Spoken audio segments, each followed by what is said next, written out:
ನಮಸ್ಕಾರ ಸ್ನೇಹಿತರೆ, ನಾನು ನಿಮ್ಮ ಅಶೋಕ್ ರಾಜರಸ್. ಮತ್ತೊಂದು ಅದ್ಭುತವಾದ ವಿಡಿಯೋಗೆ ನಿಮಗೆಲ್ಲರಿಗೂ ಸ್ವಾಗತ. ಆ್ಯಟಿಟ್ಯೂಡ್, ಆ ಒಂದು ವರ್ತನೆ ನಮ್ಮ ಜೀವನನ ಎಷ್ಟು ಅದ್ಭುತವಾಗಿ ಬದಲಾಯಿಸುತ್ತೆ. ಆ್ಯಟಿಟ್ಯೂಡ್ ಎಷ್ಟು ಇಂಪಾರ್ಟೆಂಟು, ಅದು ಹೆಂಗೆ ಡೆವಲಪ್ ಆಗುತ್ತೆ, ನಮ್ಮೊಳಗೆ ಇರುವ ಅದ್ಭುತವಾದ ಶಕ್ತಿಯನ್ನು ಜಾಗೃತಗೊಳಿಸೋದು ಹೇಗೆ, ಅದನ್ನು ನಾವು ಇವತ್ತು ತಿಳ್ಕೊಳ್ಳೋಣ. ಸ್ನೇಹಿತರೆ, ನೀವು ಕೇಳಿರ್ತೀರ ಪಾಸಿಟಿವ್ ಥಿಂಕಿಂಗ್ ಅಂತ. ಪಾಸಿಟಿವ್ ಥಿಂಕಿಂಗು ಒಂದು ಮಾತಿದೆ, ಪಾಸಿಟಿವ್ ಥಿಂಕಿಂಗ್ ಯಾವುದೇ ಕಾರಣಕ್ಕೂ ಯಶಸ್ಸನ್ನು ಗ್ಯಾರಂಟಿ ಹೇಳಲ್ಲ, ಆಯಿತಾ. ಆದರೆ ನೆಗೆಟಿವ್ ಥಿಂಕಿಂಗು ನೀವು ಫೇಲ್ ಆಗೋದನ್ನು 100% ಹೇಳುತ್ತೆ. ಹಾಗಾಗಿ ಪಾಸಿಟಿವ್ ಥಿಂಕಿಂಗ್ ತುಂಬ ಇಂಪಾರ್ಟೆಂಟ್ ಆಗುತ್ತೆ. ಈ ಒಂದು ನಂಬಿಕೆಯಿಂದನೇ, ಪಾಸಿಟಿವ್ ಬಿಲೀಫಿಂದನೇ ಒಂದು ಆ್ಯಟಿಟ್ಯೂಡ್ ಕ್ರಿಯೇಟ್ ಆಗುತ್ತೆ. ಇನ್ನೊಂದು ಇಲ್ಲಿ ಒಂದು ಮಾತು ಹೇಳೋಕ್ಕೆ ಇಷ್ಟಪಡ್ತೀನಿ. ಮಳೆ ಬಂದಾಗ ಅದು ನಿಮ್ಮ ಕೈಲಿ ಯಾವ ಒಂದು ಪಾತ್ರೆ ಇರುತ್ತೆ ಅದನ್ನು ಅದು ತುಂಬಿಸುತ್ತಂತೆ.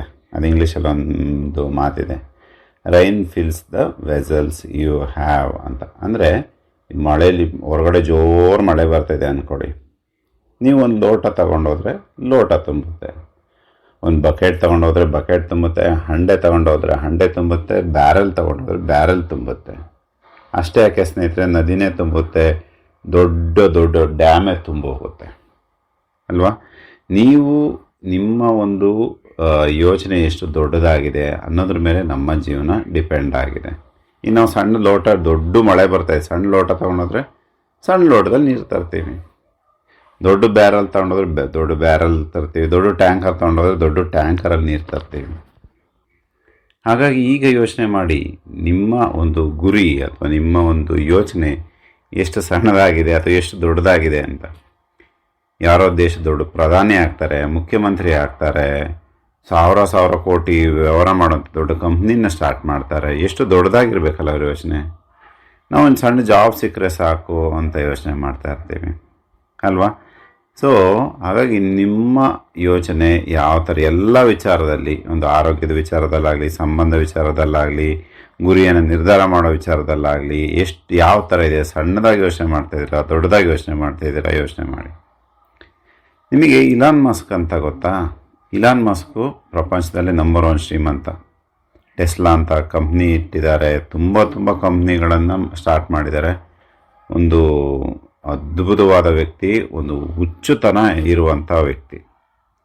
ಅವರು ಹೇಳೋದ ಪ್ರಕಾರ ಅವರು ಮುಂದಿನ 10 ವರ್ಷದಲ್ಲಿ ನಾನು ಏನೆಲ್ಲ ಮಾಡಬೇಕು ಅಂತ ಬರೀತೀನಿ ಅಂತ ಹೇಳ್ತಾರೆ. ಮುಂದಿನ 10 ವರ್ಷದಲ್ಲಿ ನಾನು ಏನೆಲ್ಲ ಮಾಡಬೇಕು ಅಂತ ಬರೀತೀನಿ. ನಮಗೂ ಅದೊಂದು ಐಡಿಯಾ ಇರುತ್ತೆ, ಮುಂದಿನ 10 ವರ್ಷದಲ್ಲಿ ಏನು ಮಾಡಬೇಕು ಅಂತ. ಆದರೆ ನೆಕ್ಸ್ಟ್ ಕ್ವಶನ್ ಏನಂದರೆ, ಈ ಮುಂದಿನ 10 ವರ್ಷದಲ್ಲಿ ಏನು ಮಾಡಬೇಕು ಅಂತ ಬರೆದು ಅದನ್ನು ನಾನು ನೆಕ್ಸ್ಟ್ 1 ವರ್ಷದಲ್ಲಿ ಹೆಂಗೆ ಅಚೀವ್ ಮಾಡ್ತೀನಿ ಅಂತ ಬರೀತೀನಿ ಅಂತ ಹೇಳ್ತಾರಂತೆ. ನೀನು ಹುಚ್ಚನ ಅಂದರೆ ಹೌದು, ನಾನು ಹುಚ್ಚನೇ.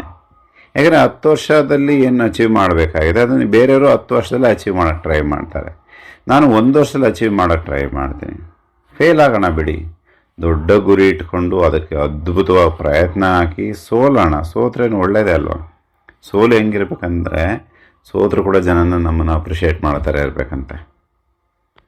ಹಾಗಾಗಿ ನಾವು ಒಂದು ಅತ್ಯಂತ ಪ್ರಾಮಾಣಿಕ ಹುಚ್ಚು ಪ್ರಯತ್ನ ಆಗ್ತಾ ಬಂದರೆ ಅವಾಗ ಸೋಲಾಗಿರಲ್ಲ, ನಾವು ಪ್ರಗತಿ ಹಾದಿಯಲ್ಲೇ ಇರ್ತೀವಿ ನಾವು. ಆಗ ದೊಡ್ಡ ಗುರಿ ಇಟ್ಕೊಳ್ಳೋಣ. ಇನ್ನು ಮುಂದಿನ 3 ತಿಂಗಳಲ್ಲಿ ಏನಾಗಿರ್ತೀನಿ ನಾನು, ಮುಂದಿನ 6 ತಿಂಗಳಲ್ಲಿ ನಾನು ಯಾವ ಥರ ಇರ್ತೀನಿ, ಈ ರೀತಿಯ ಒಂದು ದೊಡ್ಡ ಗುರಿಗಳನ್ನು ನಾವು ಇಟ್ಕೊಳ್ಳೋಣ. ಈಗ ಆ ರೀತಿ 10 ವರ್ಷದನ್ನು ಒಂದೇ ವರ್ಷದಲ್ಲಿ ನಂಬ್ತೀನಿ, ಸಾಧನೆ ಮಾಡ್ತೀನಿ ಅಂತ ನೀವು ಹೊರಟ್ರೆ ಅವಾಗ ನೋಡಿ ನಿಮ್ಮ ಆ್ಯಟಿಟ್ಯೂಡ್ ಯಾವ ಥರ ಇರುತ್ತೆ ಅಂತ. ಮಾಡ್ತೀನಿ ಅಂತ ನಿರ್ಧಾರ ಮಾಡಿದಾಗ ಆಗುತ್ತೆ ಅಂತ ಒಂದು ಭರವಸೆ ಬಂದಾಗ, ಆ ನಂಬಿಕೆ ಏನು ಮಾಡುತ್ತೆ, ಈ ಒಂದು ಪಾಸಿಟಿವ್ ಆ್ಯಟಿಟ್ಯೂಡನ್ನು ನಿಮ್ಮಲ್ಲಿ ತುಂಬಿಸುತ್ತೆ. ಆ ಪಾಸಿಟಿವ್ ಆ್ಯಟಿಟ್ಯೂಡ್ ಬಂದ ತಕ್ಷಣ ನೀವು ಕೂತ್ಕೊಳ್ಳೋ ರೀತಿ, ಮಾತಾಡೋ ರೀತಿ, ಕೆಲಸ ಮಾಡೋ ರೀತಿ ಪ್ರತಿಯೊಂದು ತಾನಾಗೆ ಬದಲಾಗೋಗುತ್ತೆ. ಅದಿಲ್ಲ ಅಂದಾಗ ಏನಾಗುತ್ತೆ, ನೀವು ನೋಡಿರ್ತೀರ, ಯಾರೋ ಶೇಕ್ ಹ್ಯಾಂಡ್ ಕೊಡಿ ಅಂದರೆ ಸುಮ್ಮನೆ ಹಿಂಗೆ ಕೈ ಕೊಡ್ತಾರೆ, ಅಥವಾ ಹೆಸ್ರು ಹೇಳಿದರೆ ಅಶೋಕ್ ಅಂತ ಹೇಳ್ತಾರೆ. ಅಲ್ಲಿ ನಿಧಾನಕ್ಕೆ, ಅಲ್ಲಿ ನಾನು ಆ ಥರ ಇದೆ, ಹೆಸ್ರು ಹೇಳೋಕ್ಕೆ ಮುಜುಗರ ಅಲ್ವಾ, ಶೇಕ್ ಹ್ಯಾಂಡ್ ಮಾಡೋಕ್ಕೆ ಮುಜುಗರ. ಯಾಕೆ? ಆ ಆ್ಯಟಿಟ್ಯೂಡು ಕಂಪ್ಲೀಟಾಗಿ ಬದಲಾಗಬೇಕಾಗಿದೆ. ಹಾಗೆಯೇ ಈಗ ನೀವು ಕಾಡಲ್ಲಿ ನೋಡಿ, ಕಾಡಲ್ಲಿ ಅತ್ಯಂತ ತೂಕ ಇರೋ ಪ್ರಾಣಿ ಯಾವುದು? ಆನೆ ಅಲ್ವಾ. ಅತ್ಯಂತ ಶಕ್ತಿಶಾಲಿ ಕೂಡ ಆನೆ. ಅತ್ಯಂತ ಬುದ್ಧಿವಂತಿಕೆ ಇರೋ ಪ್ರಾಣಿ ಅಂದರೆ ಯಾವುದು ಹೇಳ್ತೀರಾ? ನರಿ ಅಂತ ಹೇಳ್ತೀವಿ. ಅತ್ಯಂತ ಎತ್ತರದ ಪ್ರಾಣಿ ಯಾವುದು? ಜಿರಾಫೆ. ಅತ್ಯಂತ ವೇಗವಾಗಿ ಓಡೋದು ಯಾವುದು? ಚಿರತೆ ಅಥವಾ ಕುದುರೆ ಅಂತ ಹೇಳ್ಬೋದು ಅಲ್ವಾ. ಆದರೆ ಕಾಡಿನ ರಾಜ ಯಾರು? ಸಿಂಹ. ಸಿಂಹ ಅಂತ ಹೇಳ್ತೀವಿ ಅಲ್ವಾ. ಹೀಗೆ ಒಂದು ಸಲ ಯಾರೋ ಕೇಳ್ತಾರಂತೆ ಸಿಂಹನಿಗೆ, ನೀನು ಕಾಡಿನ ರಾಜ ಯಾಕೆ ಹೆಂಗಾದೆ ಅಂತ.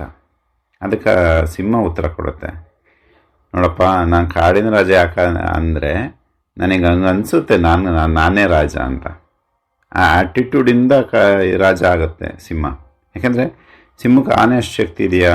ಆನೆ ಅಷ್ಟು ದೊಡ್ಡದಿದೆಯಾ? ಇಲ್ಲ. ನರಿ ಥರ ಬುದ್ಧಿವಂತಿಕೆ ಇದೆಯಾ? ಇಲ್ಲ. ಚಿರತೆ ಥರ ವೇಗ ಇದೆಯಾ?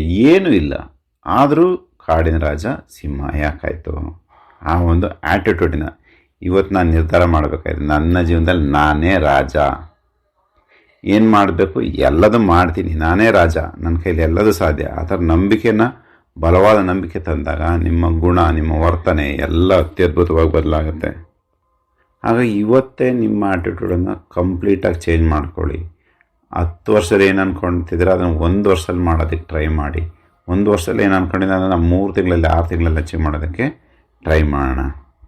ಸೊ ಜೀವನವನ್ನು ಈ ರೀತಿ ಸಂಪೂರ್ಣ ಹುಚ್ಚುತನದ ಪ್ರಯತ್ನ ಹಾಕಿ ನಮ್ಮ ಕಂಟ್ರೋಲಿಗೆ ತಗೊಳ್ಳೋಣ. ಅದಾಗೆ ಏನೂ ನಡೆಯಲ್ಲ. ಅದಾಗೆ ಒಂದು ಲೋಟ ಕೂಡ ಈ ಕಡೆಯಿಂದ ಆಚೆ ಕಡೆಗೆ ಎತ್ತಿಟ್ಟರೆ ಅಷ್ಟೇ ಹೋಗುತ್ತೆ. ಹಾಗಾಗಿ ನಮ್ಮ ಜೀವನವನ್ನು ಅದ್ಭುತವಾಗಿ ಕಂಟ್ರೋಲಿಗೆ ತಗೊಳ್ಳೋಣ. ಎಲ್ಲರಿಗೂ ಒಳ್ಳೆಯದಾಗಲಿ ಸ್ನೇಹಿತರೆ. ನಮ್ಮ ಸುಖಿ ಫೌಂಡೇಶನ್ ವಾಟ್ಸಪ್ ಗ್ರೂಪಲ್ಲಿ ಸೇರಿಕೊಳ್ಳಿ. ಒಳ್ಳೆಯ ಆಹಾರ ಕ್ರಮ, ಒಳ್ಳೆಯ ಜೀವನ ಶೈಲಿ, ಒಳ್ಳೆಯ ಆಧ್ಯಾತ್ಮ ಎಲ್ಲವನ್ನು ನಾವು ಕಲಿಯೋಣ.